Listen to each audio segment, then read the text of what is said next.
I had a friend named Craig, whom I was close to since childhood. After not seeing each other for a while, we coincidentally ran into each other on the street when we became adults. I greeted him warmly, but he seemed different. I noticed that he had shaved his curly hair and strangely kept hiding his right hand behind his back. I tried to shake hands with him, but he never revealed his right hand and instead extended his left hand. I asked him what was wrong with his hand, and he said, "I don't use my right hand normally." I didn't think much of it and let it pass. From that day on, we often met and spent time together, but he always kept his right hand in his pocket. I couldn't understand it, but I guessed that he had his reasons.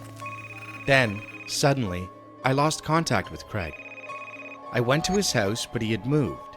It seemed like he had changed his phone number too. It was strange, but I thought he had just gone away. However, sometime later, the police came to visit me.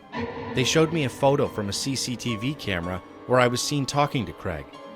The police suspected Craig of kidnapping and killing a woman, and they were currently searching for him. Since only Craig's back was visible in the CCTV footage, they asked me for a photo of his face. I was shocked, but then I realized something. Craig always had a habit of looking around wherever he went and scanning the ceiling. Sometimes he would suddenly turn around, showing me his back and not even looking at my face while talking. At that time, I couldn't understand all those actions, but now I realized that he was trying to avoid CCTV cameras.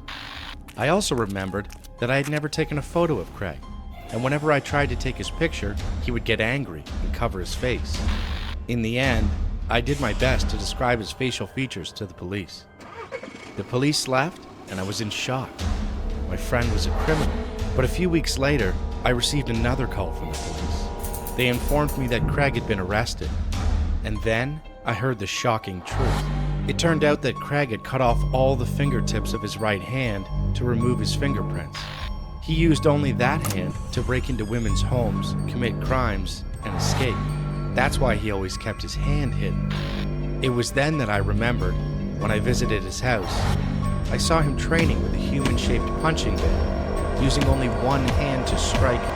I had just thought he enjoyed exercising.